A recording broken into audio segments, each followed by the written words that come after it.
Graça e paz, igreja. Amém. Convido você a abrir sua Bíblia, Provérbios, capítulo 15, somente vamos ler o verso 33. Provérbios 15, 33 diz assim: o temor do Senhor é a instrução da sabedoria, e a humildade precede a honra. Estamos aqui mais uma manhã para adorar o Senhor, porque temos temor a Ele. E o temor do Senhor, Ele não é um medo, Ele não é uma intimidação, que se não estivéssemos hoje aqui de manhã, o Senhor nos puniria, né? Ou se não fizermos o que Ele nos instrui, Ele vai nos castigar. Estamos aqui primeiramente porque amamos o Senhor. Amém? E o temor do Senhor é esse respeito, essa reverência, é esse amor que nos faz estar aqui livremente, voluntariamente. Não que se não viermos não vamos ser abençoados, não que se não viermos, não tivermos esse ajuntamento solene aqui, não vamos ser castigados pelo Senhor, não. Mas estamos aqui porque entendemos que o Senhor está nos instruindo a viver uma vida para Ele, para a glória dEle, nos ensinando que a nossa vida não é para a gente viver para nós mesmos só, é para vivermos primeiramente para a glória dEle, para amarmos uns aos outros, para engrandecermos o nome dEle, com a nossa boca, com as nossas ações e com a nossa ação, nos preocupando com os nossos irmãos. Essa manhã é mais uma manhã, mais uma oportunidade que o Senhor nos concede. E que eu e você possamos estar aqui de coração. Que o Senhor possa achar em nós um coração pronto para sermos verdadeiros adoradores. Amém? Vamos orar, agradecer ao Senhor. Senhor Jesus, nós te adoramos, Senhor, te louvamos por mais essa manhã, que é uma oportunidade que o Senhor nos concede de adorarmos a Ti, de buscarmos a Ti, de sermos instruídos na Tua sabedoria, Deus. Que o Senhor possa falar conosco através da Tua palavra que sai da boca de cada irmão, da Tua palavra embutida nos louvores que vamos entoar a Ti, da Tua palavra pregada, da Tua palavra através das orações que forem entoadas a Ti. Falar não aquilo que nós queremos ouvir, Deus, mas aquilo que nós necessitamos, aquilo que o Senhor tem da Tua parte para nós. Abre o nosso coração e se manifesta no nosso meio, Senhor. Se manifesta no nosso meio para nos consolar. Se manifesta no nosso meio para nos edificar, para nos exortar, para nos trazer, Senhor, uma direção. Porque nós necessitamos de Ti, Senhor. Conduz em paz aqueles irmãos e irmãs que estão para chegar ao nosso meio, e seja com aqueles que não podem estar aqui nessa manhã, Senhor. Nós oramos e Te agradecemos, em nome de Jesus. Amém. Adoremos ao Senhor, queridos. Amém. Graças a Deus, irmãos. Irmãos, assim como o pastor falou, que nessa manhã, esse primeiro louvor, a gente possa estar em seu espírito de adoração ao nosso Deus, porque Ele é digno de toda a honra e toda a glória, e que possamos estar em um só espírito de adoração a esse Deus que merece tudo isso, e a gente não consegue nem se a gente quisesse dar o que Ele merecia. Amém? Se não posso colocar de pé.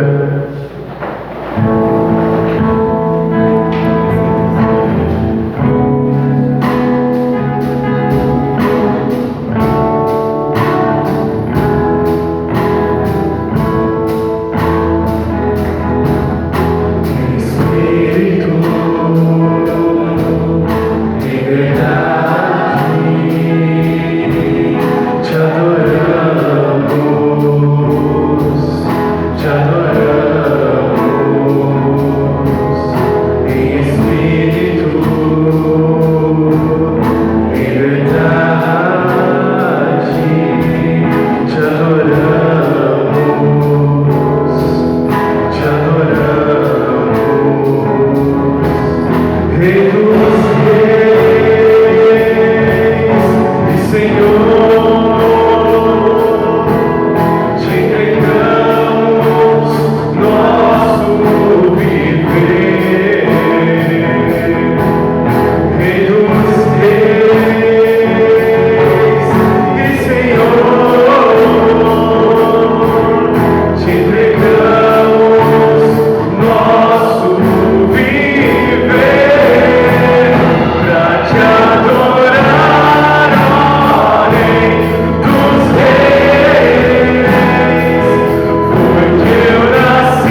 Irmãos, uma das coisas que eu estava refletindo durante a semana é sobre as coisas que a gente passa no geral da nossa vida. A gente tem muitas lutas durante a semana e muitas vezes existem dois caminhos. Ou a gente cria as lutas que são desnecessárias muitas vezes, ou Deus ele nos coloca em certas situações para que muitas vezes a gente entende. A gente fala, Deus, mas por que eu estou passando por isso? Mas Deus sabe, e muitas vezes Ele está fazendo com que a gente nos torne alguém que a gente ainda não consegue ver. Porque a gente tem uma visão limitada das coisas e até onde a gente imagina que a nossa capacidade vá, ou até onde eu consigo aguentar certas coisas, mas Deus ele sabe aquilo que a gente tem no nosso íntimo, no nosso coração, e Ele faz isso muitas vezes para que a gente seja moldado, para que estejamos mais semelhantes ali a Ele. E esse próximo louvor, irmãos, eu não sei o que você está passando nesse momento da sua vida, mas saiba que independente da luta que você está passando, Deus ele está com você e Ele te ama. Amém?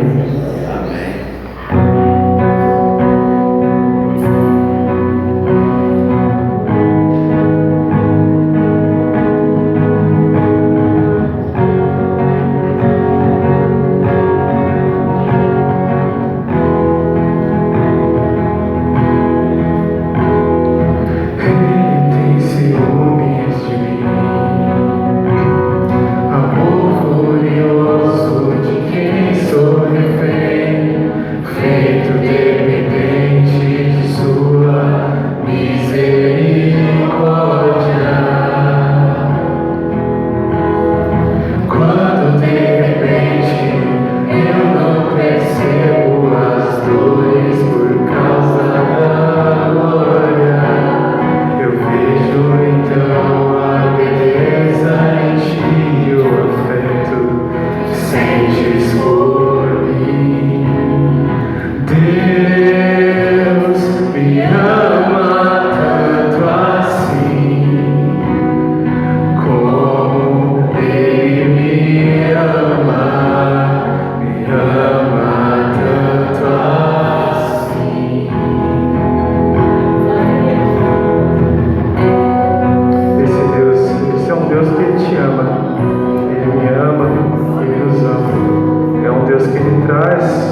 oração por meio da tempestade. Que possamos declarar isso, amém? Ele me ama, tanto me ama, tanto me ama, tanto Ele ama. Ele me ama, tanto me ama, tanto me ama, tanto Ele ama. És minha herança, eu sou tua porção, atraído pela redenção do olhar. Se a graça é como o oceano, estou me afogando. Os céus e a terra se encontram e o meu coração é tomado em grande furor. Eu não perco meu tempo em momentos quando eu me lembro que Ele me ama, tanto me ama, tanto me ama, tanto Ele ama. Ele me ama, tanto me ama, tanto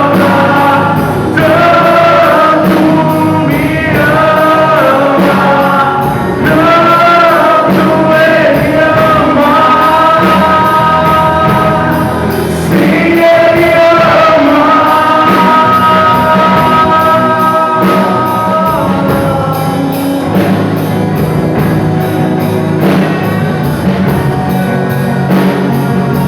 Possamos declarar mais uma vez. Todos nós. Ele me ama, tanto me ama, tanto me ama, tanto Ele ama. Ele me ama,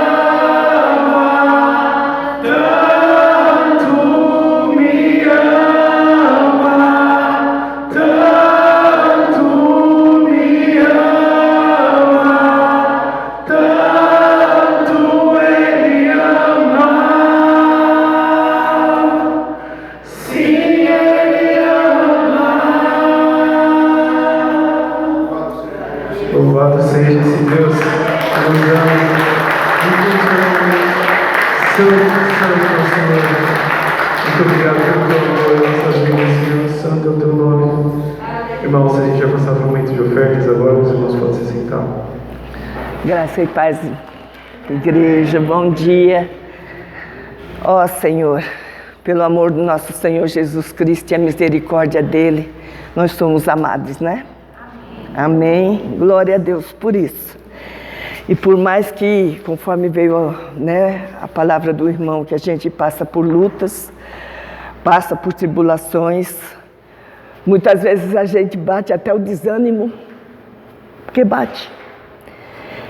Mas Deus nos renova e a gente tem que confiar que Ele vai estar trabalhando no coração de cada um de nós e nos renovando na fé, na esperança, e vai estar ali caminhando com a gente. Não podemos esquecer que o Senhor está no barco, remando com a gente. Eu creio, e eu creio que os irmãos também creem. Amém? Glória a Deus. Vamos estar falando, né, aqui a palavra do Senhor em 2 Coríntios 9, 10.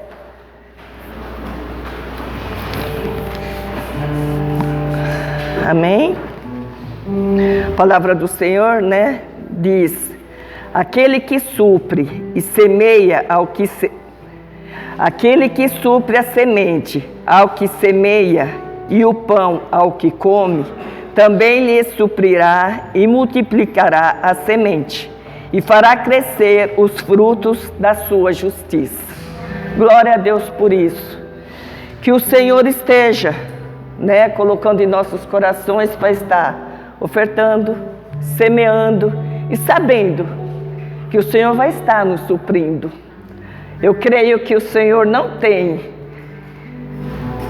deixado de suprir nenhum de nós, nas orações, no jejum, no celeiro, no serviço de cada um de nós, nas lutas, o Senhor tem suprido também a cada um de nós. E o que o Senhor fala, a palavra de Deus nos incentiva a oferecer ofertas voluntárias para apoiar a obra do Senhor e ajudar aqueles que necessitam. Então, as nossas ofertas e nossos dízimos é para estar ofertando e ajudando. Nós temos aqui planos de estar mexendo nesse nosso telhado, e há necessidade disso ser feito com urgência. A gente está aqui, e a gente vê, e que o Senhor esteja sustentando até o dia que seja dada a oportunidade da gente realizar esse sonho. É um dos nossos sonhos, eu creio. E a casa do Senhor não é para nós, mas é para a geração que está vindo, porque essa geração é que vai continuar. E nós temos que estar suprindo, tanto na oração como no jejum, nos dízimos, nas ofertas, para estar podendo contribuir para a geração futura, o trabalhar nos caminhos do Senhor. E a nossa obrigação é essa: ofertar, dizimar, para que a obra do Senhor continue caminhando, para a honra e glória do nome de Deus. Amém. Louvado seja. Oremos. Senhor Jesus, aqui estamos, Pai, nos colocando, Senhor, diante de Ti, sabendo, Senhor, que Tu tens, Senhor, nos sustentado. Muitas vezes não sabemos, mas sentimos a Tua presença, Senhor, nos momentos que nós clamamos, nos momentos que nós oramos, e na nossa oferta, Senhor, de dízimos e ofertas, aqui estamos também, Senhor, de coração aberto, a estar, Senhor, depositando na Tua casa, para a obra do Senhor seja contínua, Senhor, até o dia do Teu retorno, Pai, a estar, Senhor, cumprindo com aquilo que está escrito. Em breve o Senhor vai estar retornando e buscando aqueles, Pai, que perseverar, Pai, que estão perseverando, Senhor, e perseverarão na Tua presença. Seja, Senhor, com lutas, com problemas, com dificuldades, mas cremos, Senhor, que o Senhor é presente no coração de cada um aqui. Ó Pai querido, visita, Senhor, o trabalho, o emprego, o celeiro, a saúde, Senhor. Ó Deus, o íntimo de cada irmão e cada irmã é que nós apresentamos a Ti nesta manhã para a honra e glória do Teu nome. Amém. Aleluias.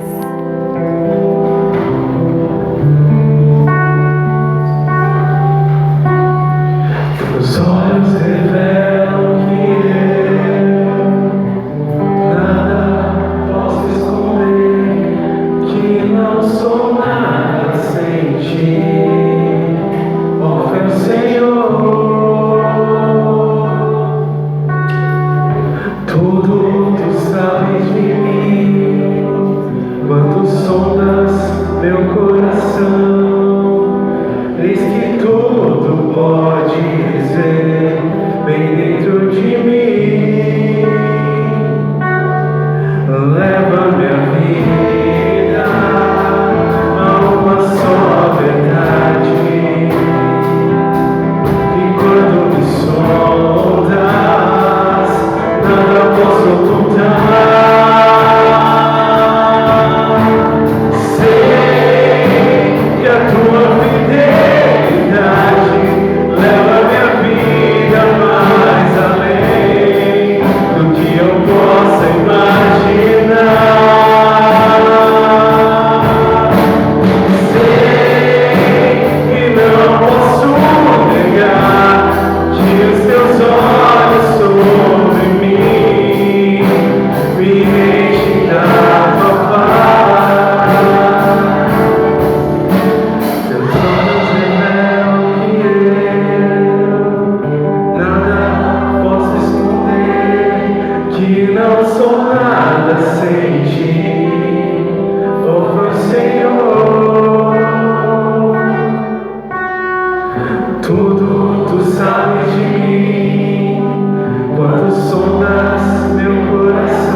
nós entregamos nosso coração a Ele e só nele confiamos. Porque, como eu falei no começo, Ele é digno de toda a honra, toda a glória. Ele sabe do começo e do fim. E que possamos clamar para que Ele venha em nossas vidas e que Ele faça a transformação que Ele quer. E que possamos lembrar que Ele é a luz na nossa escuridão. No nosso dia mais complicado, na nossa luta mais complicada, o Senhor está lá ao nosso lado. Amém?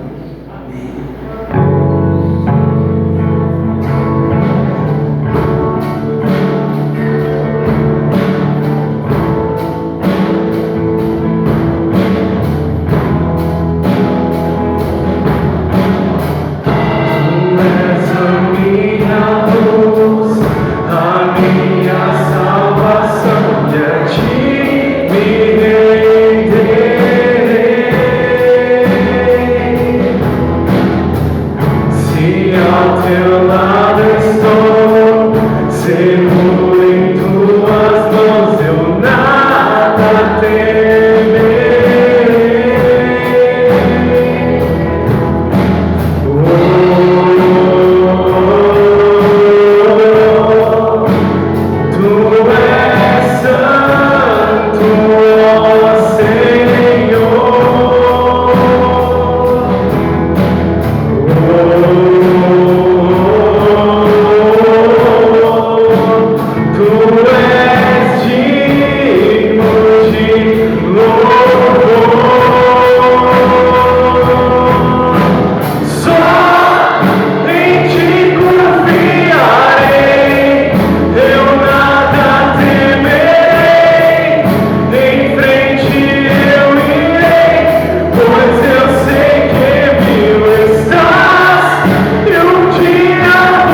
pois eu sei que vivo estás e um dia voltarás do céu para nos buscar, para sempre reinarás. Aleluia. Santo, santo é o teu nome, Senhor. Glória seja dada a ti, Pai, somente a ti. Deus, sabemos que o Senhor sempre está conosco, que um dia voltará para nos buscar, Pai. Deus, que o Senhor possa continuar a falar aos nossos corações nessa manhã, Deus. Assim como o Senhor falou com os louvores, Pai, que o Senhor possa continuar a falar através da Tua palavra, Deus. Que o Senhor use o pregador nessa manhã, Pai, e que tudo o que fizermos, Deus, seja de acordo com aquilo que o Senhor quer, e seja para Ti e venha de Ti, Deus. Que tudo que fizermos, Pai, seja para a Tua honra e para a Tua glória, Deus. Santo, santo é o Teu nome, Pai. Louvado seja o Teu grandioso e poderoso nome, Deus. Em nome de Jesus. Amém. Os irmãos podem se sentar. Vamos abrir a palavra do Senhor em Gênesis, queridos.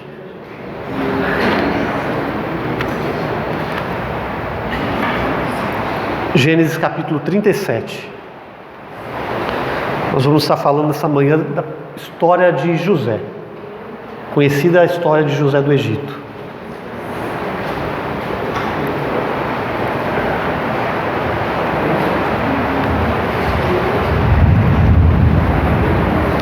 Gênesis 37, então, vamos ler apenas os primeiros versículos, do verso 1 ao verso 4.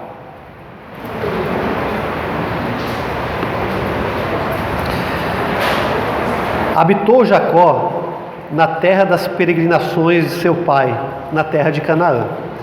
Esta é a história de Jacó. Tendo José 17 anos, apacentava os rebanhos com seus irmãos. Sendo ainda jovem, acompanhava os filhos de Bila e os filhos de Zilpa, mulheres de seu pai, e trazia más notícias deles a seu pai. Ora, Israel amava mais a José que a todos os seus filhos, porque era filho da sua velhice, e fez-lhe uma túnica talar de mangas compridas. Vendo, pois, seus irmãos que o pai o amava mais do que a todos os outros filhos, odiaram-no e já não lhe podiam falar pacificamente. Irmãos, nós nos reunimos às quintas-feiras desse mês e a gente falou um pouquinho da história dos patriarcas da Bíblia, né? Falamos um pouco sobre a história de Enoque, sobre a história de Noé, sobre a história de Abraão, sobre a história de Jacó. E hoje nós vamos fechar com a história de José. Lembrando que eu falei para os irmãos que a história dos patriarcas da Bíblia, ela é a nossa história, porque eles são gente como a gente. Não é aquela história, né, dos heróis, como a gente está acostumado a ouvir muitas vezes, achando que eles eram pessoas extraordinárias, acima da média, não tinham problemas, né? Ou que a vida deles era mais fácil do que a gente, né? A gente tem essa ilusão. Servir a Deus naquela época era mais fácil, né? Não tinha internet, não tinha redes sociais, né?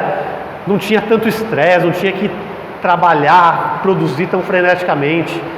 A gente se engana se a gente pensa nisso, né? Eu acho que a vida deles era muito mais difícil do que a nossa, né? Porque muitas vezes eles eram únicos no seu servir a Deus. Às vezes dentro daquela geração ali, eles eram as únicas pessoas que serviam a Deus. Não tinha mais ninguém para ajudá-los. Se encontravam muitas vezes sozinhos, né? E a história dos patriarcas é assim, uma história cheia às vezes de altos e baixos, de coragem, mas também de incertezas, de covardia, de medo, uma história de dúvidas, uma história de grandes dificuldades que eles passavam. Quando a gente vê a história de Enoque, de Noé, por exemplo, a gente fala, poxa, esses camaradas andaram com Deus, né? Mas, poxa, a vida deles não foi tão difícil assim, né? Mas quando a gente vai ainda para a história de Abraão, a gente já começa a ficar, poxa, caramba, quanta aprovação na fé, né? Abraão foi aquele que a fé foi levada até as últimas consequências. As consequências até de chegar ao ponto de estar quase sacrificando o seu filho, porque ele ouviu o mandado do Senhor para fazê-lo.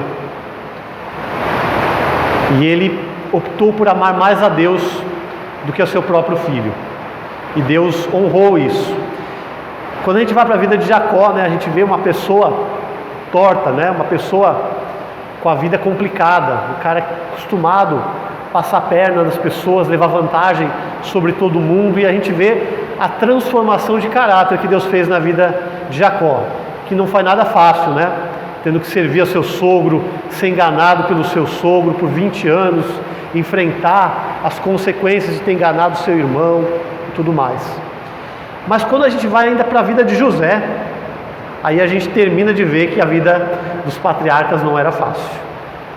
Porque José, ele é um exemplo, um referencial de quanto uma pessoa pode sofrer, de quanto uma pessoa ela pode sofrer injustiças na sua vida, ser perseguida pelos da sua própria casa, e mesmo assim ser sustentado por Deus e ser alçado a uma posição alta que glorificasse o nome do Senhor. A história de José pode ser a nossa história, de uma pessoa que teve a sua fé provada, de uma pessoa onde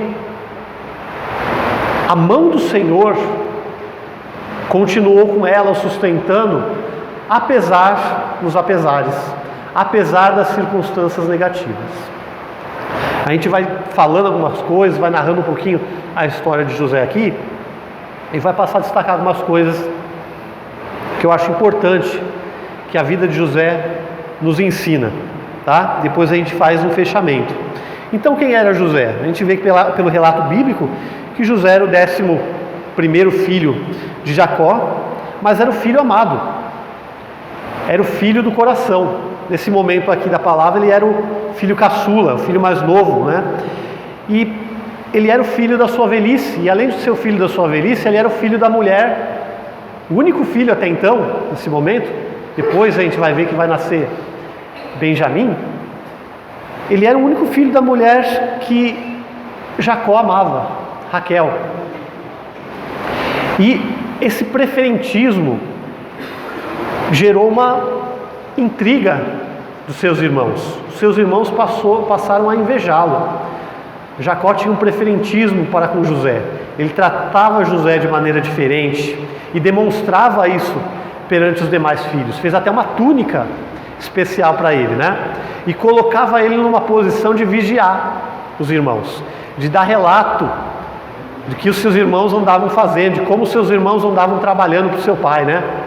Então, José passou a ser odiado pelos seus irmãos, de forma que os seus irmãos não podiam falar com ele sem demonstrar essa raiva, né?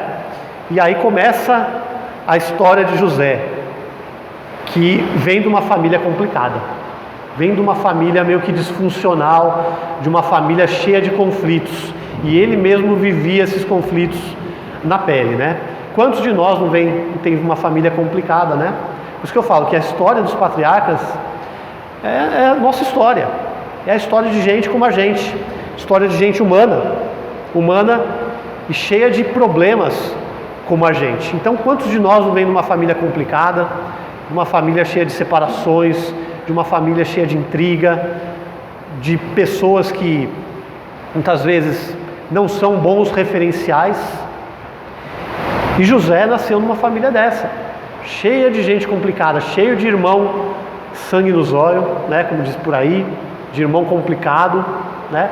E os seus irmãos não só desejavam, não podiam falar com ele pacificamente, o odiavam, mas os seus irmãos começaram a intentar o mal contra ele, né? Chega no ponto de José ir ver os seus irmãos, o que os seus irmãos estavam fazendo, né, para dar relato para o seu pai.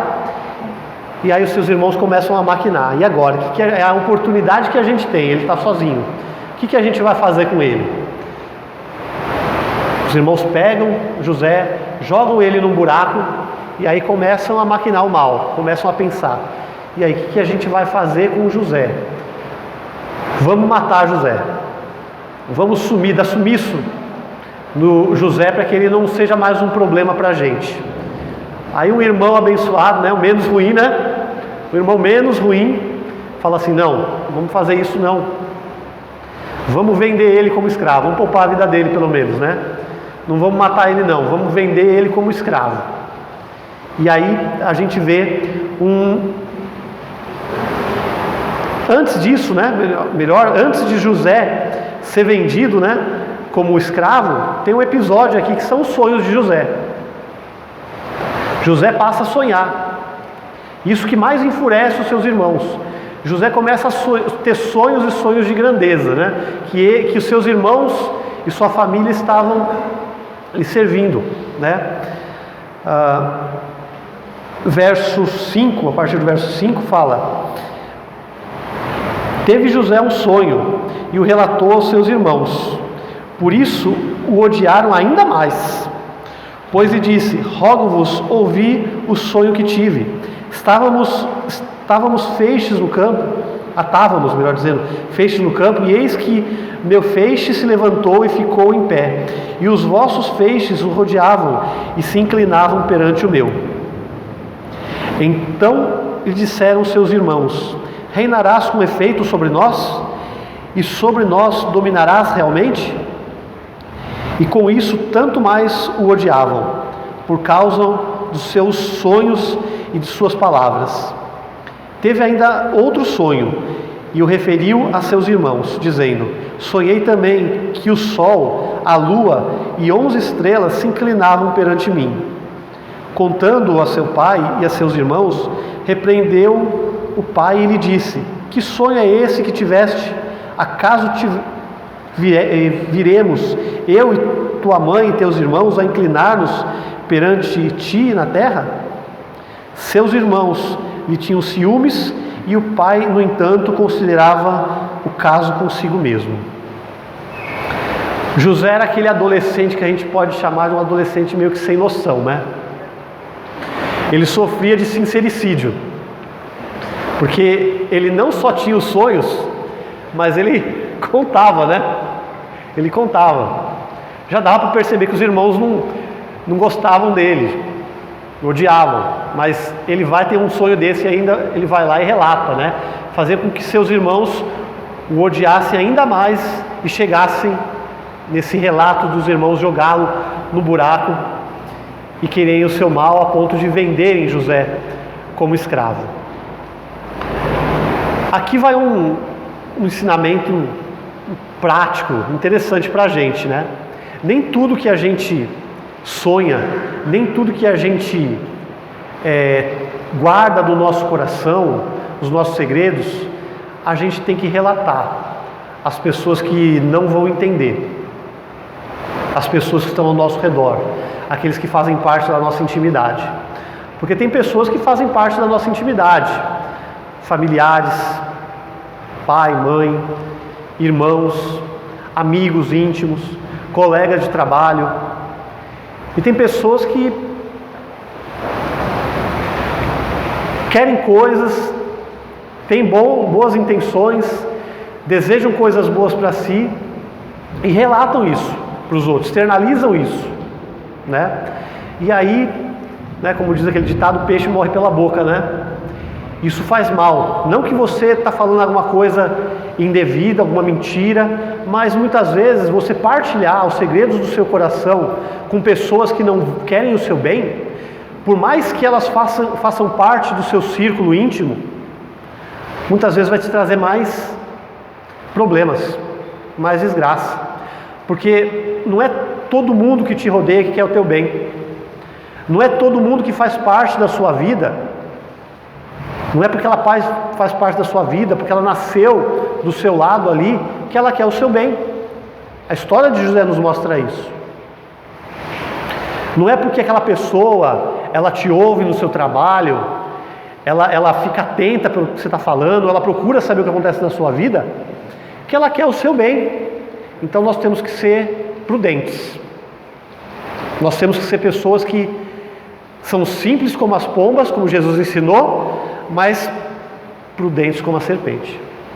Ou seja, tem o momento certo, tem a pessoa certa, tem a ocasião certa para você partilhar os segredos do seu coração. Porque se você fizer isso com a pessoa errada, ou se você fizer isso no momento errado, isso pode se voltar contra você. Então os sonhos que você tem, os bons desejos que você tem que muitas vezes guardar no seu coração. Trazer isso diante de Deus, considerar isso diante de Deus e esperar o tempo certo, que isso se cumpra. Curtir isso diante do Senhor e esperar. Porque muitas vezes ninguém vai te entender. É algo que Deus tem em particular com você. É algo que só você e Deus conhecem e compreendem. Ou você mesmo nem compreende isso, porque eu acredito que isso acontecia com José. Nem ele compreendia o que era isso aqui, que ele estava aqui, o que isso significava. Com certeza. Então, isso tinha que ser considerado de maneira muito íntima com Deus. O sincericídio, de José aqui gerou mais problemas para ele. Então tome cuidado com o que você fala, tome cuidado com quem você fala. Seja prudente, meu irmão. A história de José nos ensina isso. Vamos ficar atentos. Um ensinamento que parece meio que implícito aqui, não está aqui de maneira direta, mas que é prático para as nossas vidas. E a história de José vem, e aí a gente vê que José, ele começa o sofrimento na vida de José. Começa o real sofrimento na vida de José, quando ele é lançado no poço, depois é vendido como escravo. Mas acontece que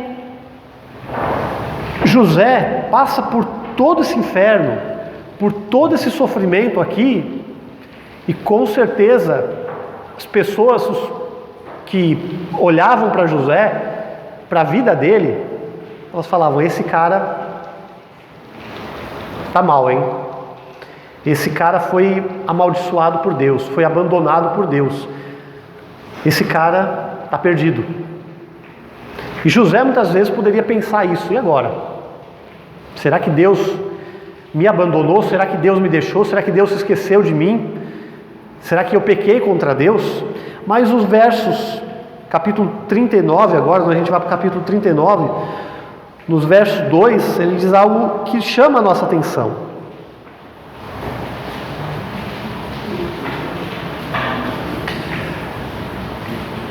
José é vendido para Potifar, a gente vai ver, capitão general da guarda de Faraó, e ali ele se torna um escravo de Potifar. Mas José tinha algo de especial nele. Verso 2 do capítulo 39 vai nos falar: o Senhor era com José, que veio a ser homem próspero e estava na casa de seu senhor egípcio.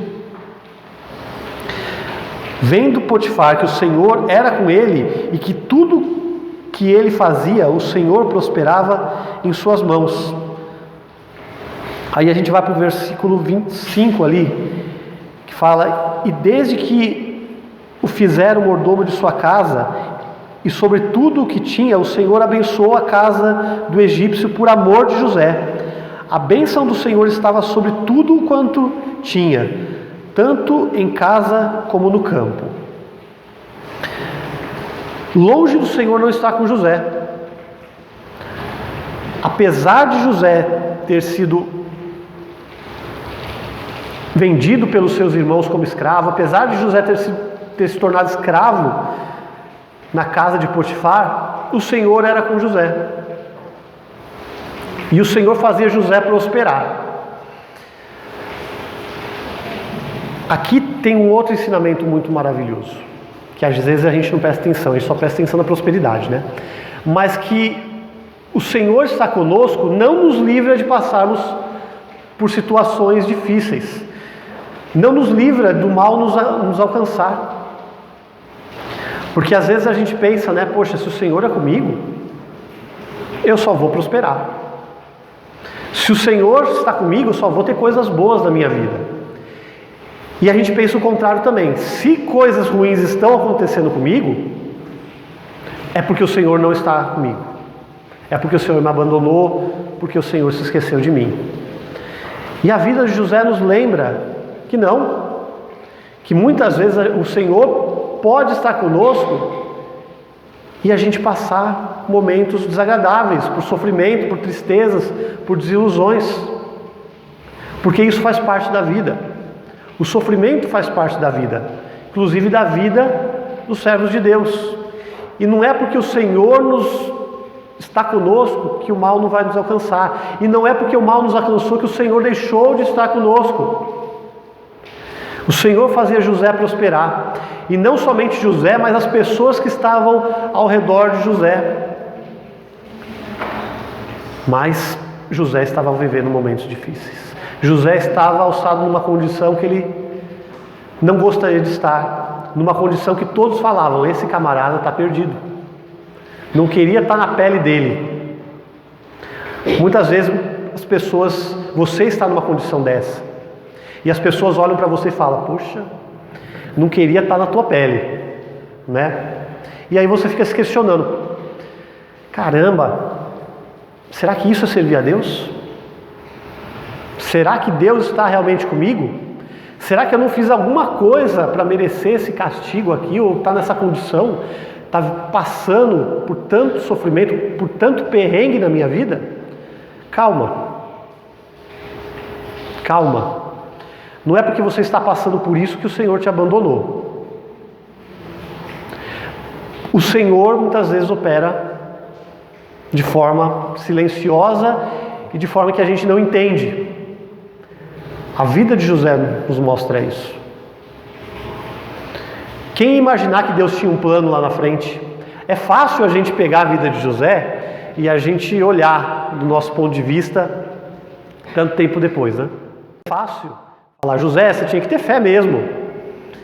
José, o Senhor era com você. Mas imagina do ponto de vista de José. Imagina do ponto de vista das pessoas ali. Precisava de muita fé. E a vida desses patriarcas aqui era uma vida de fé. A fé era o que os fazia continuar, mesmo não enxergando a mão do Senhor.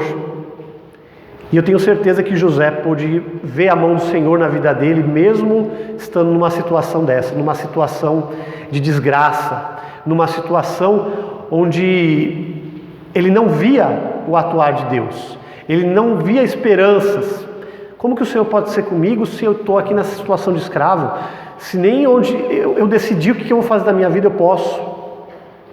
Se nem, de repente, pedir para ir no banheiro sem permissão, eu posso ali ir no banheiro sem permissão, sair da casa sem permissão. Potifar dava certa liberdade, mas Potifar era dono, era senhor de José. Então espera. Por mais que você não veja o atuar do Senhor na sua vida, as circunstâncias difíceis não têm palavra final. Deus opera no silêncio. Deus opera no meio das circunstâncias difíceis. Deus é com os seus filhos no meio das circunstâncias difíceis. Se você está passando por momentos difíceis, você só está cumprindo a história dos servos de Deus. Se foi com eles na história, não vai ser diferente comigo e com você.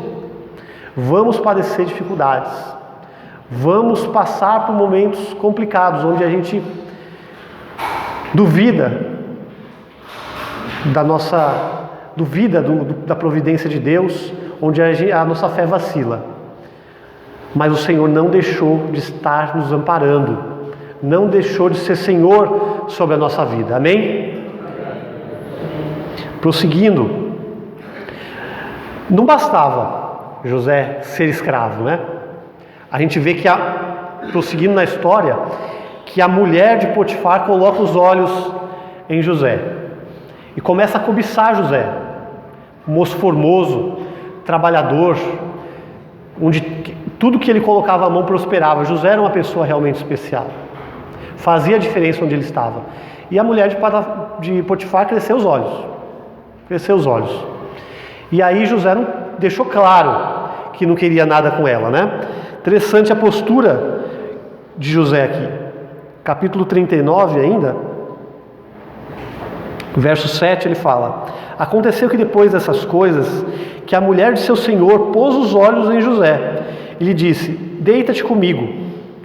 Ele, porém, recusou e disse à mulher de seu senhor: tem-me por mordomo o meu senhor, e não sabe do que há em casa, pois tudo que tem me passou ele às minhas mãos.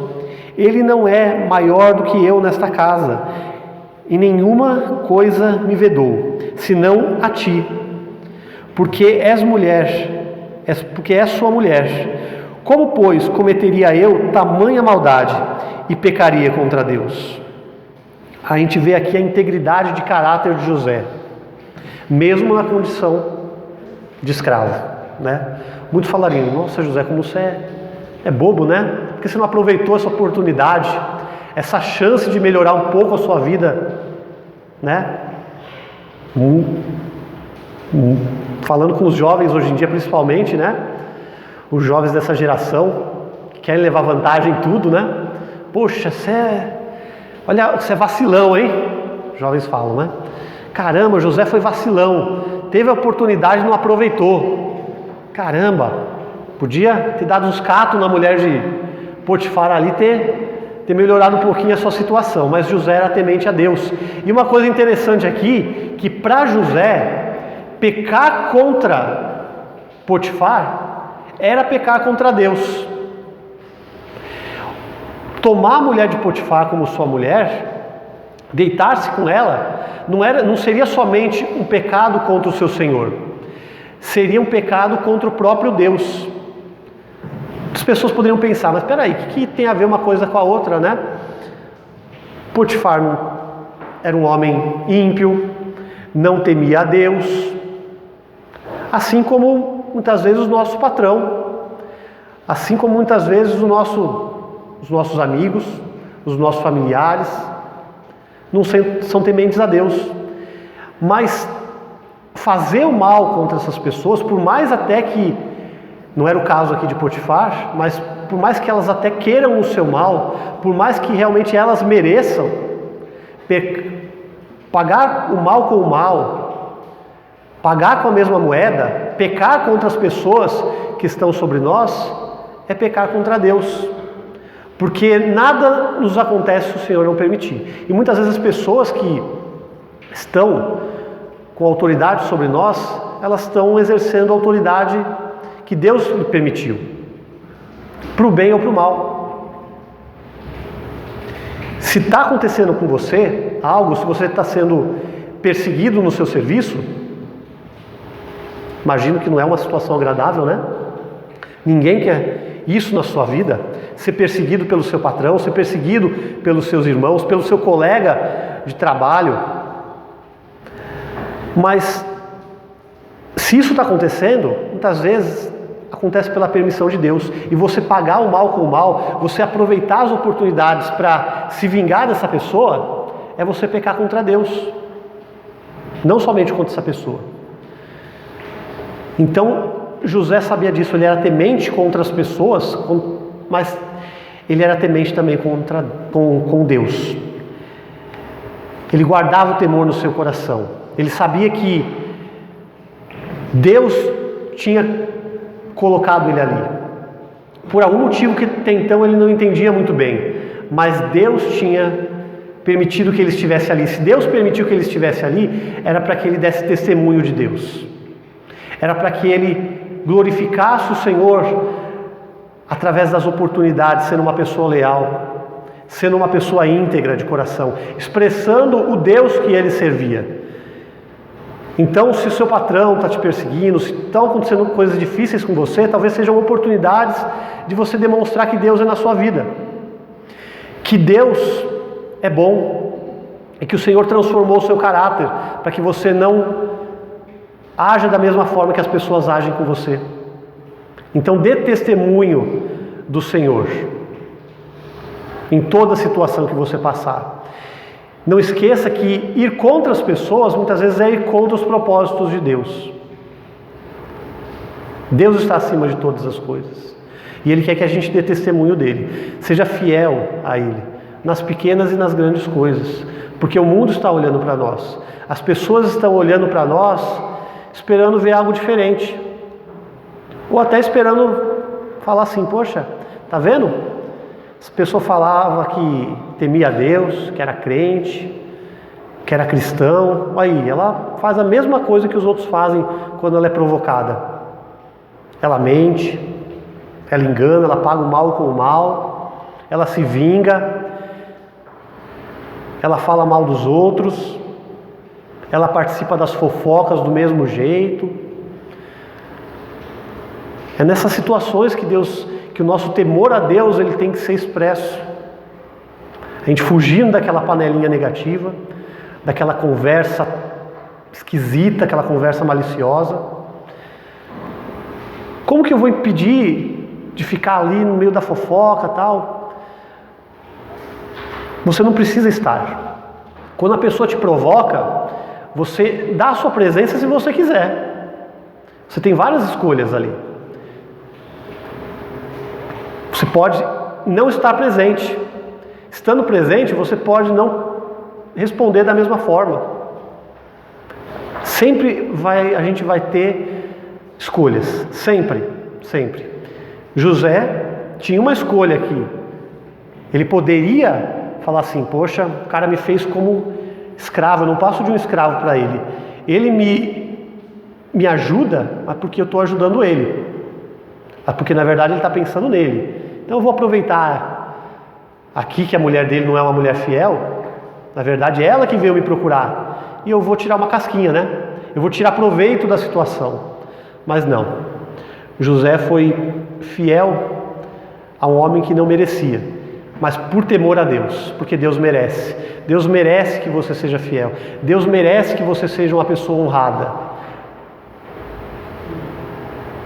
Amém? Prosseguindo na história, então, José vai ser acusado pela mulher de Potifar de tentativa de estupro, injustamente.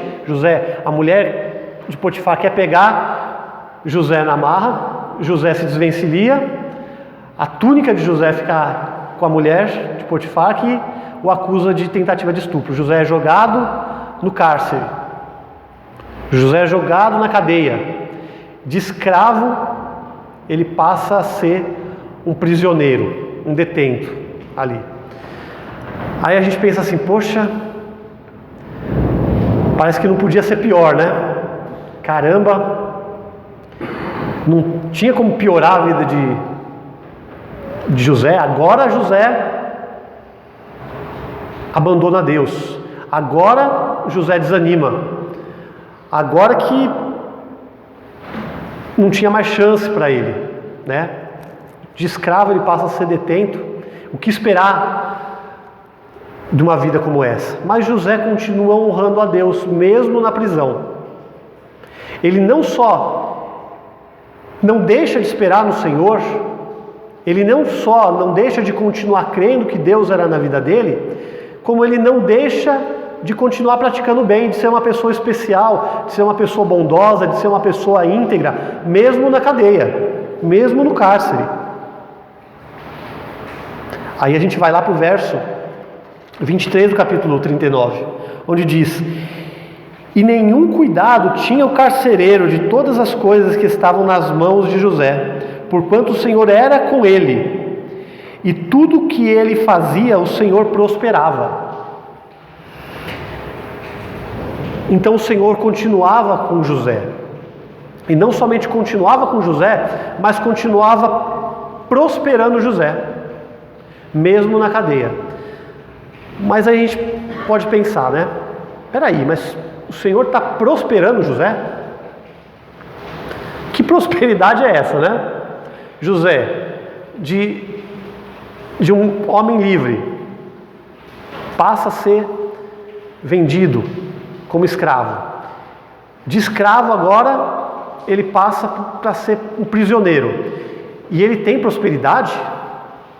Como que é isso? Não só o Senhor é com ele, mas o Senhor o prosperava? É interessante a gente pensar, refletir sobre o conceito de prosperidade aqui. Porque a gente imagina muitas vezes que prosperidade é você ter do bom e do melhor. É tudo na nossa vida dar certo. Tudo que a gente quer, tudo que a gente tenta acontecer conforme a gente deseja. E isso é prosperidade para a gente. A gente ter saúde, a gente ter uma conta bancária que nos permita a gente viver uma vida cômoda, confortável, a gente ter sempre amigos do nosso lado, pessoas que nos amem, familiares que sempre correspondam ao nosso amor. A gente imagina que prosperidade é isso, estar sempre empregado, né? Mas o conceito bíblico de prosperidade não é esse, porque senão não era possível José ser próspero numa cadeia. Vocês concordam comigo? Como que um homem pode ser próspero passando pelas circunstâncias que ele estava passando aqui? É porque o conceito de prosperidade da Bíblia não é o conceito que a gente tem de prosperidade. Estamos às vezes falando de coisas diferentes. Por isso que muitas vezes a gente não se considera próspero.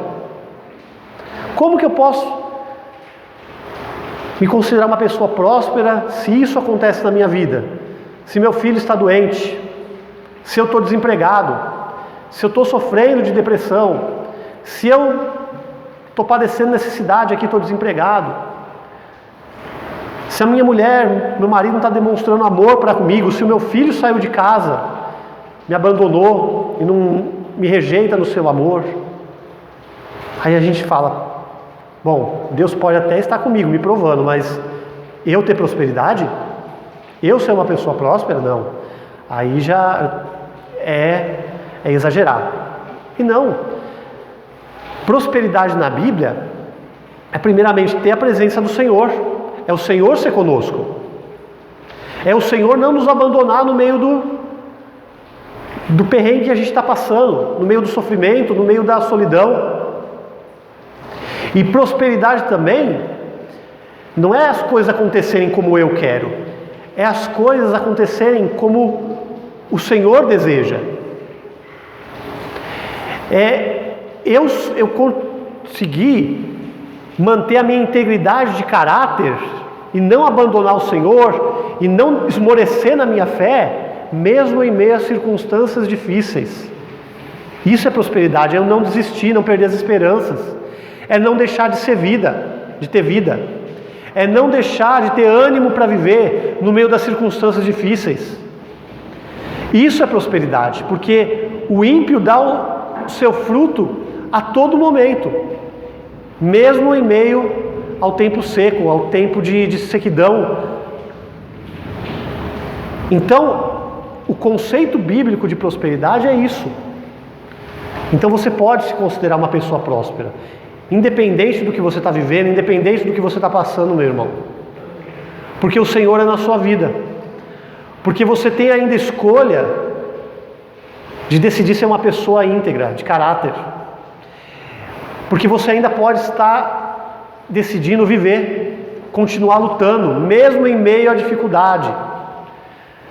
Mesmo sem se achar uma pessoa digna, mesmo sem se achar uma pessoa de fé, mesmo sem se achar um exemplo, não desistir é ser próspero, porque muitas pessoas desistem, muitas pessoas abandonam a fé, muitas pessoas desistem de ser uma pessoa íntegra e falam assim, não, eu vou seguir agora os caminhos do meu coração, não vale a pena ser íntegro, não vale a pena ser justo, não vale a pena continuar servindo o Senhor.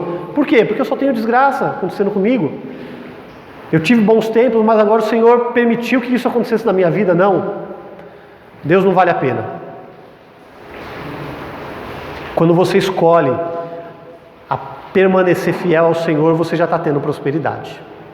Você já está sendo abençoado por Deus. Ter a bênção do Senhor não é tudo e bem na sua vida. É no meio da dificuldade o Senhor ser na sua vida. Amém? A história de José nos ensina isso. Aí a gente vai ver a ascensão de José. Ufa! A gente pode perguntar, já era tempo, né? Já era tempo. Depois de tanto sofrimento, José, as coisas começam a mudar, os ventos começam a soprar a favor de José.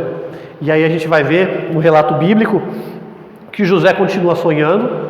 No meio da prisão, os 2 homens prisioneiros, eles sonham e José interpreta os sonhos dele.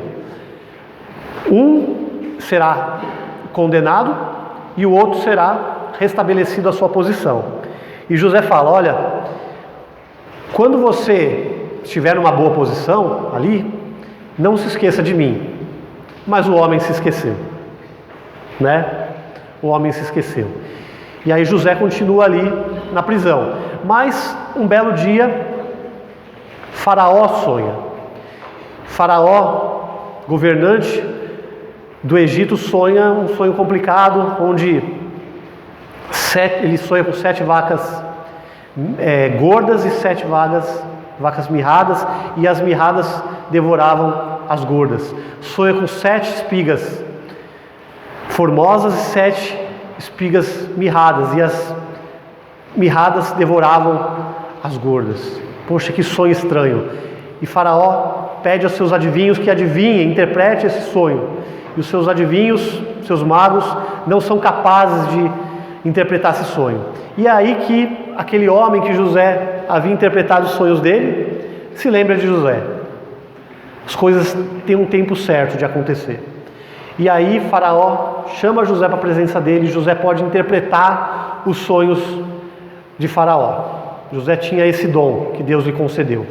E aí José interpreta que no Egito haveriam 7 anos de fartura e 7 anos de fome, e que Faraó devia se preparar para isso. E nada melhor, né, do que o homem que interpretou para administrar esse tempo, para que quando chegasse o tempo de sequidão, de fome, o Egito tivesse condições de sobreviver no meio da fome, no meio dos tempos difíceis.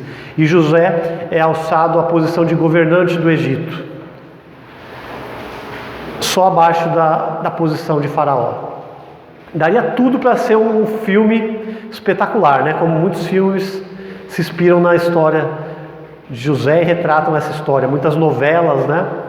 Porque é uma história realmente espetacular, uma história espetacular, sobre-humana, né? Surreal. Aí o Senhor começa a mostrar a sua fidelidade a José, o prêmio de José ter sido fiel. Mas a história não para por aí, né? A gente tem o ápice dessa história, quando toda a terra ali, todas as nações ao redor estão passando pela fome, os irmãos de José vão até o Egito buscar mantimento, e José os reconhece. E aí começa toda uma trama ali que José organiza. José acusa os seus irmãos que não o reconheciam como José, né? Acusa eles de serem espiões, os prende, depois arrumam um jeito ali de eles serem acusados ali de furto, e aí manda eles, prende o irmão mais novo ali e manda que eles busquem o outro irmão mais novo, Benjamim, que até então José não o conhecia. E aí eles têm que rever tudo numa situação muito complicada que eles fizeram com José. No meio dessa situação de poderem perder o outro irmão, de trazerem Benjamim, que era o último filho, o caçula de Jacó, para a presença de Faraó, e de serem todos mortos e a família deles serem exterminadas ou se transformarem em escravas no Egito, eles reveem tudo que eles fizeram o mal para com José e interpretam: Deus está nos castigando, Deus está nos amaldiçoando pelo que a gente fez com José. E aí José, nesse momento de grande tensão ali, de grande sofrimento, vê os seus irmãos naquela situação, José vai se revelar aos seus irmãos. Já seria algo surreal se acabasse aqui, mas a grande prova de José, O grande ápice dessa história aqui não é o triunfo de José se tornando governador do Egito. Não é o triunfo de José podendo ter os seus irmãos na palma da sua mão, podendo decidir o futuro da vida dos seus irmãos que o venderam como escravo. Mas é José conseguir perdoar os seus irmãos. Aí a gente vai lá para Gênesis 45.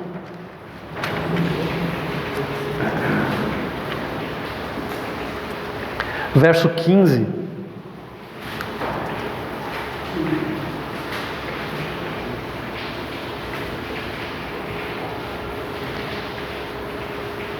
Diz assim: José beijou a todos os seus irmãos e chorou sobre eles. Depois seus irmãos falaram com ele. José tem uma catarse de emoções ali. José desabafa quando ele se revela como José aos seus irmãos. E ele se debruça sobre os seus irmãos, literalmente, e chora sobre eles. Ali José consegue perdoar os seus irmãos. Mas como que José conseguiu perdoar os seus irmãos? Não sei. Não faço a menor ideia, mas ele conseguiu perdoar os seus irmãos. O fato é que José perdoou. E o fato de José perdoar os seus irmãos é o que dá futuro aos propósitos de Deus. José consegue essa condição moral e espiritual de conceder perdão, e Deus pode continuar o seu plano na formação de uma família, na formação da nação de Israel, na formação do povo escolhido de Deus, onde ele vai cumprir o seu plano de trazer o Salvador através da descendência de José, através da descendência de Israel. Você vê que os planos de Deus aqui eles estavam em jogo. Tudo dependia do perdão. E José conseguiu perdoar. Interessante aqui outra lição prática, voltando-se para o perdão de José, que primeiro José perdoa, depois eles passam a conversar. A gente às vezes quando alguém nos magoa, nos fere, a gente vai conversar primeiro e depois tentar perdoar, né? A gente vai conversar com essa pessoa, falar: olha, será que você se arrependeu mesmo? Espera aí, mas você me magoou, você me machucou, você fez o mal contra mim? Será que você está arrependido? Será que você não vai fazer de novo? Será que você corrigiu os seus caminhos? Será que você se tornou uma pessoa melhor? Ou só vou te perdoar se você se arrepender, se você mostrar que você mudou? A gente coloca a condição. Mas o perdão de José aqui ele é incondicional. Primeiro José perdoa e depois José passa a conversar. Ou seja, José não perdoou os seus irmãos porque eles tinham mudado. José não perdoou os seus irmãos porque eles já tinham sido castigados ali. José os fez sofrer e foi o suficiente. José pagou ali, fazendo eles sofrerem nas suas mãos. Não, José simplesmente os perdoou. Então, o nosso perdão tem que ser incondicional. Não importa o que a pessoa te fez, perdoe. Decida pelo perdão incondicional. Ah, pastor, mas ele não se arrependeu, ela não se arrependeu. Não importa. Ah, mas ele pode me machucar de novo, ele pode me ferir de novo, ele não se tornou uma pessoa melhor. Ele não mudou. Não importa, perdoe. O que cabe a você? O perdão. Se essa pessoa vai mudar ou não, se ela vai querer fazer de novo ou não, isso não cabe a você. Se você vai confiar nela a ponto de você ter um relacionamento que você tinha antes de acontecer o fato, isso são outros 500. Mas o que depende de você? O perdão. Até porque se você não perdoar, o maior prejudicado é você mesmo. Você vai estar atraindo coisas negativas para a sua própria vida com a falta de perdão. Então, perdoe. Se depende de você, o que depende de você, faça o que depende de você. Porque é uma questão de você com Deus, primeiramente. O perdão é uma decisão que você toma diante de Deus e não só diante da pessoa. Porque perdão é você liberar a pessoa da sua culpa. Você está liberando a pessoa da culpa dela. Você está liberando a pessoa daquele peso de se vingar, de pagar o mal com o mal. Ela pecou contra você, então o que depende de você, faça o que depende de você. Agora, as consequências dos atos dela, ela vai ver isso com relação a Deus. Ela vai se ver com Deus. Mas o que depende de você? Então, está diante de você ceder ou não o perdão incondicional. Para terminar, queridos, eu gostaria de tirar 2 lições principais que não estão aqui agora, que fica implícito para a gente da vida de José, além dessas que a gente já tirou aqui. Primeiro, Deus é soberano e tem um propósito até no mal que nos acomete. Até o mal que nos acomete, Deus pode transformar isso em bênção. Romanos 8, 28. Todas as coisas contribuem para o bem daqueles que amam a Deus, daqueles que são chamados segundo o seu propósito. Então, o que nos acontece de mal está sob o controle do Senhor. E quando a gente ama a Deus, quando a gente decide continuar servindo ao Senhor, até o mal que as pessoas nos fizeram pode ser usado por Deus para cumprir o seu propósito na nossa vida.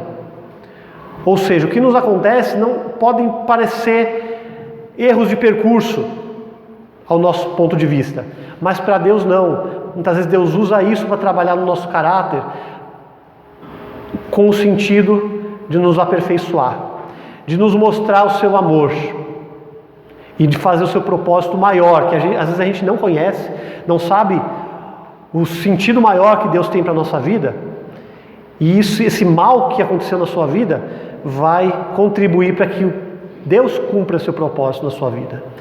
Então, Deus não te abandonou. Deus usa o mal, muitas vezes, transformando ele em bênção. Todas as coisas contribuem para o seu bem. Lembre-se disso. Você é amado por Deus, você é amada por Deus. Deus não se esqueceu de você. O propósito que Ele tem na sua vida, os sonhos que Ele tem para você, não vão deixar de se cumprir, porque coisas ruins estão acontecendo. E o outro ensinamento: o que mais importa não é o que você faz com você, ou o que a vida faz com você, é o que você faz com o que a vida faz com você. Não importa o que te aconteceu. O que realmente importa é o que você faz com o que te aconteceu. São as decisões que você toma, são as escolhas que você tem. José tinha muitas escolhas, muitas oportunidades ali a tomar, tanto para o bem quanto para o mal. José poderia, se a gente for analisar a vida de José, ele poderia ter tomado caminhos ali totalmente contrários ao que ele tomou, e o seu futuro seria completamente diferente. Mas muitas coisas que aconteceram com José foram decorrentes das escolhas que ele teve. Então a gente poderia analisar: poxa, José não escolheu muita coisa na vida dele, né? Não escolheu ser vendido como escravo, se tornar escravo na casa de Potifar. José não escolheu ser desejado pela mulher de Potifar, não escolheu parar lá na cadeia, no cárcere, não escolheu que as pessoas que estivessem ali sonhassem. Ele não escolheu muita coisa, mas ele escolheu também muita coisa. Ele escolheu como que ele ia se comportar na casa de Potifar, se ele seria uma bênção ou seria somente mais um escravo, se ele ia ceder às tentações da mulher de Potifar. Uma vez na cadeia, ele escolheu como que ele ia se comportar ali como prisioneiro, se ele ia ou não interpretar os sonhos daqueles homens, se ele iria ou não interpretar o sonho de Faraó, porque ele podia falar: olha, eu não tenho nada a ver com isso, Faraó, eu sou só um prisioneiro aqui. Se você sonhou com isso daí, eu não tenho nada a ver com isso, isso é problema seu. Ele não sabia o que Faraó poderia fazer com ele, que ele ia se tornar governador do Egito. José aproveitou as pequenas oportunidades que ele tinha, no meio das circunstâncias limitantes, no meio dos condicionantes que ele tinha, dos condicionantes físicos, dos condicionantes ali sociais, econômicos que ele tinha, daquilo que lhe prendia, condição de escravo, naquela condição de prisioneiro, mas ele tinha algumas liberdades, assim como nós temos também. Você pode entender a sua vida como uma prisão, olhar somente para aquilo que te limita, de fazer aquilo que você deseja fazer. Ah, eu queria tal coisa, mas não posso. Eu queria ter tal coisa. Eu queria ter nascido num país diferente. Eu queria estar numa condição econômica diferente da que eu estou hoje. Eu não queria estar nesse emprego, eu queria estar em outro emprego. Eu queria ter tido pais diferentes, que me amassem, uma família diferente. Você não escolheu muita coisa na sua vida. A vida simplesmente nos acontece. A gente não escolhe muita coisa, mas a gente ainda escolhe também muita coisa. A gente tem poder de decisão sobre muita coisa. Naquilo que você tem poder de decisão, o que você pode fazer diferente? Que você possa contribuir para que os propósitos de Deus se cumpram na sua vida. Você talvez não possa impedir as coisas ruins de acontecer, de vir sobre você, mas você ainda pode decidir e escolher sobre como você pode se comportar, as atitudes que você possa ter diante do que a vida faz com você. E dependendo dessa sua atitude, você vai ser abençoado ou não. Porque tem coisas que dependem da gente, tem coisas que não dependem. Mas o que depende de você? Você está fazendo? Você está honrando o Senhor? Você está se comportando como um homem, uma mulher de Deus? Como um servo, uma serva do Senhor? Você está aproveitando as pequenas oportunidades para testemunhar de Cristo, para glorificar o Senhor, para ser uma pessoa melhor, para agir de maneira diferente do que agiram com você? Pense nisso. José aproveitou as oportunidades na vida dele para ser uma pessoa diferente. Ele não tinha poder sobre muita coisa, mas no que ele tinha poder, ele decidiu ser uma bênção. Não só a bênção do Senhor estava sobre ele, mas ele decidiu ser uma bênção. Que você possa decidir ser uma bênção também, nesse ano de 2024. Não sei o que está acontecendo na sua vida, não sei o que pode acontecer na sua vida nesse ano, mas eu tenho certeza de uma coisa: você vai ter oportunidades, você vai ter escolhas, decisões a tomar. Que você possa tomar decisões que contribuam para o seu próprio bem, para que você tenha um futuro melhor, para que você possa glorificar o Senhor, para que os propósitos do Senhor possam se cumprir na sua vida. Porque muitas vezes os propósitos do Senhor não se cumprem na nossa vida, não é porque o Senhor não está nos abençoando, mas porque a gente não está aproveitando as oportunidades de ser bênção, de decidir pelo bom caminho, de ser íntegro, de ser uma pessoa temente a Deus naquela situação. Então que Deus possa te ajudar, nos ajudar a escolher pelo bom caminho, pelas escolhas corretas. Amém? Vamos orar? Senhor, que história maravilhosa. Por mais que seja uma história muito conhecida de nós, a história de José do Egito, é uma história que sempre nos surpreende e nos faz refletir sobre a nossa própria história, porque muitas vezes estamos num poço, como José esteve, estamos numa condição de escravidão, de dependência, como José esteve, estamos num cárcere, numa prisão, como José esteve. Muitas prisões, muitos cárceres, muitos limitadores estão sobre a nossa vida, mas a vida de José nos ensina, Senhor, sobre o Teu amor, sobre o Teu cuidado, sobre a Tua soberania, e nos ensina sobre as escolhas que a gente possa ter.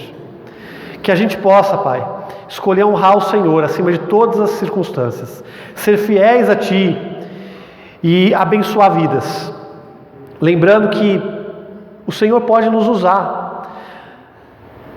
A gente não sabe até onde a gente pode chegar, os propósitos maiores que o Senhor tem sobre a nossa vida, o quanto o Senhor pode nos usar para abençoar a nossa família, a nossa igreja, a nossa sociedade.